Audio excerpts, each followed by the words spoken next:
Welcome to the Week in Focus. I'm Iago. We bring you a comprehensive look at the major global and domestic events that shaped our week ending July 18, 2026. And I'm Aimara. It has been a turbulent and historic week, dominated by escalating tensions in the Middle East, profound political shifts in Western leadership, and the grand finale of the FIFA World Cup. Let's begin with our top stories worldwide. Our top story centers on the dangerous escalation of the US-Iran conflict. The maritime security crisis in the Strait of Hormuz deepened significantly after multiple commercial vessels, including a Qatari LNG tanker, were attacked. In response, President Trump declared the ceasefire over, and the U.S. launched targeted airstrikes against air defense and missile sites in western Iran. That's right, Iago. Iran has since retaliated with missile and drone strikes hitting U.S. bases in Jordan, Kuwait, and Bahrain, causing casualties on both sides, including at least 2 U.S. service members killed. This has heavily disrupted global energy shipping and sent oil markets into absolute volatility. Meanwhile, in Europe, political upheaval is making history. Following the sudden resignation of Keir Starmer amid an intense internal rebellion, Andy Burnham has officially consolidated support to become the new UK Prime Minister, promising sweeping reforms. And in South America, Colombia is preparing for a sharp regional alignment shift. Right-wing candidate Abelardo de la Espriella has secured a razor-thin election victory over leftist advocate Iván Cepeda and is officially preparing to take office. Turning to domestic news here in the United States, Washington politics have been completely reshaped by the sudden passing of Senator Lindsey Graham of South Carolina at the age of 71.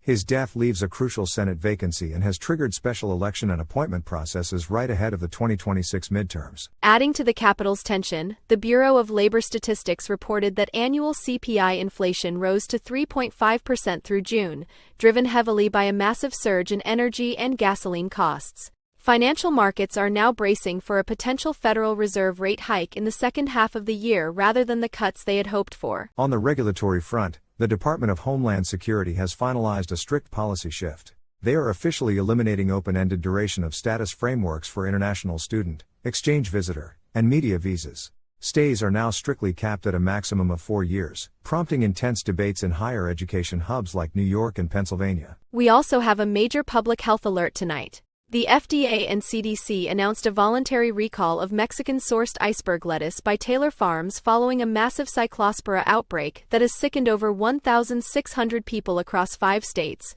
heavily impacting supply chains for giants like Taco Bell and Walmart. Let's take a look at the economic landscape. The IMF released its July update, keeping global growth steady at 3% for 2026. However, they highlight a massive economic divide. Energy importing nations are heavily bogged down by Middle East war shocks, while countries heavily integrated into the AI tech value chain are experiencing massive investment booms. The Eurozone is definitely feeling that drag, with its 2026 growth forecast downgraded to a sluggish 0.9% due to persistent energy costs and weak consumer confidence. On the flip side, the U.S. economy continues to outpace Europe, expanding at a steady annualized pace of 2.1%, thanks to robust business investments in technology and software. Regionally in the U.S., Texas is reaping the benefits of elevated global crude oil valuations, driving robust investments in traditional energy infrastructure. Meanwhile, on the West Coast, the tech sector remains the primary engine of resilience, as the massive shift toward AI infrastructure directly boosts hardware and cloud computing data centers across California and Washington. Speaking of artificial intelligence, this was a massive week for the industry, particularly highlighted by AI Appreciation Day on July 16th. We've witnessed a ruthless flagship price war. Following early July model drops like OpenAI's GPT 5.6 and xAI's Grok 4.5, token inference costs have plummeted to historic lows. AI is also making disruptive waves in entertainment. Hollywood is facing major backlash over the virtual AI actress Tilly Norwood, who is set to star in her first feature film, Misaligned, a comedy drama ironically about an AI developing ambitions. The macroeconomics of AI are so profound that even the Federal Reserve is stepping in. They have officially launched a new task force on AI productivity and jobs to align rapid machine automation with national labor policies. Finally, the biggest event in sports has completely taken over the global entertainment landscape. The grand finale of the FIFA World Cup 2026 is officially set for this Sunday, July 19th. Spain will face off against the defending champions, Argentina, at MetLife Stadium in front of an anticipated crowd of over 80,000 fans. It has been an incredible tournament path. Argentina secured their spot by defeating England 2-1, while Spain put on a masterful performance to shut out France 2-0.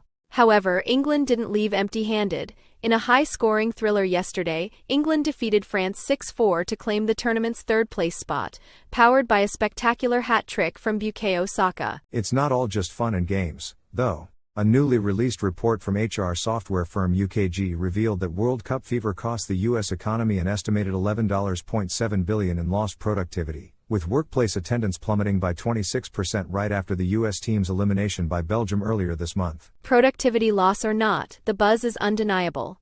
Cities like New York and New Jersey have launched massive official block parties, and the excitement for the halftime show, co-headlined by Justin Bieber, Madonna, Shakira, and BTS, is reaching a fever pitch. A look at the markets. U.S. indices saw declines this week. The Dow Jones dropped about 0.77% to close at 52,146, the S&P 500 fell 1.01%, and the Nasdaq was down 1.49%. In Europe, the FTSE 100 actually gained slightly while the DAX and CAC slipped. Asian markets were hit harder, especially Shanghai. Commodities were mixed. Coffee dropped over 5%, while soy saw modest gains. In summary, this week highlighted global tensions, leadership changes, climate challenges, and the power of sports and technology to unite people. AI continues to reshape economies and entertainment, even amid geopolitical uncertainty. An unforgettable week indeed. That wraps up our broadcast. Thank you for joining us on Week in Focus. Have a wonderful week and we'll see you next time. Goodbye.